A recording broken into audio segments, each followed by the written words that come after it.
ನಮ್ಮ ಜೊತೆ ಇದ್ದಾರೆ, ಅವ್ರನ್ನ ಮಾತಾಡ್ಸೋಣ. ಸರ್, ಮೊದಲಿಗೆ ಕಂಗ್ರ್ಯಾಚುಲೇಷನ್ಸ್. ಇದ್ರ ಜೊತೆಗೆ ಏನು ಇವತ್ತು ಲಿಸ್ಟ್ ಬಂದಿದೆ, ಎಷ್ಟು ಖುಷಿ ಇದೆ ಸರ್? ಮೊದಲು ಯಾರು ಕರೆ ಮಾಡಿದ್ರು, CM ಏನಾದರೂ ಕರೆ ಮಾಡಿದ್ರೆ ಹೇಗೆ ಸರ್? Thank you. ಈಗ ಮೊದಲನೇದಾಗಿ ಸನ್ಮಾನ್ಯ ಮುಖ್ಯಮಂತ್ರಿಗಳೇ ಕರೆ ಮಾಡಿದರು.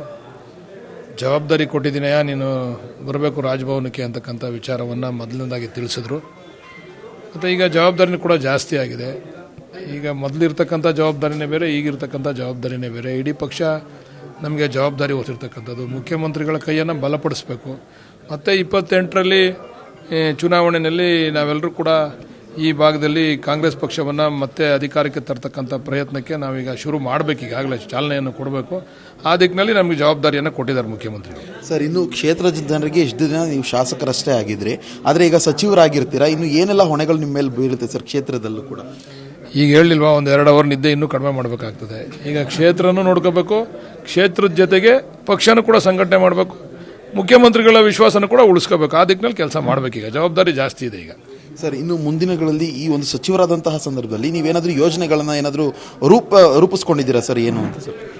ನಾವು ಯೋಜನೆಗಳು ರೂಪಿಸೋದಲ್ಲ, ಮುಖ್ಯಮಂತ್ರಿಗಳು DK ಸುರೇಶ್ ಅವರು ಕೊಡ್ತಕ್ಕಂಥ ಯೋಜನೆಗಳನ್ನ ಅನುಷ್ಠಾನ ಮಾಡಿದ್ರು ಸಾಕು. ನಾವು ಇವಾಗ ಆ ರೀತಿ ಆಲೋಚನೆಯನ್ನು ಮಾಡಿದ್ದಾರೆ ಅವರು, ಸುರೇಶ್ ಅವರು ಮತ್ತು ಮುಖ್ಯಮಂತ್ರಿಗಳು.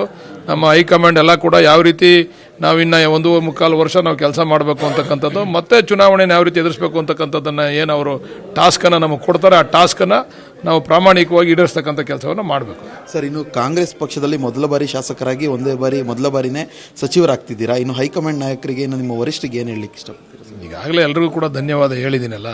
DK ಶಿವಕುಮಾರ್ ಅವರಿಂದ ಹಿಡಿದು ಸಿದ್ದರಾಮಣ್ಣ ಅವರಿಂದ, ಖರ್ಗೆ ಅವರಿಂದ ಹಿಡಿದು ಹೈಕಮಾಂಡ್, ರಾಹುಲ್ ಗಾಂಧಿ ಅವರು ಇರ್ಬೋದು, ನಮ್ಮ ಸುರ್ಜೇವಾಲಾ ಸಾಹೇಬ್ರು ಇರ್ಬೋದು, ವೇಣುಗೋಪಾಲ್ ಸಾಹೇಬ್ರು ಇರ್ಬೋದು, ಎಲ್ಲರೂ ಸೇರಿ, ಇವತ್ತು BK ಹರಿಪ್ರಸಾದ್ ಸಾಹೇಬ್ರು ಇರ್ಬೋದು, ಎಲ್ಲರೂ ಸೇರಿ ಜವಾಬ್ದಾರಿಯನ್ನು ಹೊರಿಸಿದ್ದಾರೆ. ಇದನ್ನು ಪ್ರಾಮಾಣಿಕವಾಗಿ ಪಕ್ಷಕ್ಕೆ ಚ್ಯುತಿ ಬರೆದಿರ್ತಕ್ಕಂಥ ರೀತಿಯಲ್ಲಿ ನಡ್ಕೊಳ್ತಕ್ಕಂಥದ್ದು ನನ್ನ ಕೆಲಸ.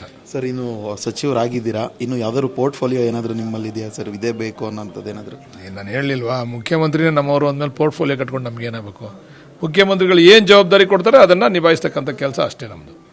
Thank you sir. ಎಸ್, ಇದಿಷ್ಟು ಬಾಲಕೃಷ್ಣ ಅವರ ಮಾತಾಗಿರೋಂಥದ್ದು. ಕ್ಯಾಮ್ರಾ ಪರ್ಸನ್ ಸೂರ್ಯಪ್ರಕಾಶ್ ಜೊತೆ ಜೀವನ್, ಅಶ್ವೇಗ ನ್ಯೂಸ್, ಬೆಂಗಳೂರು.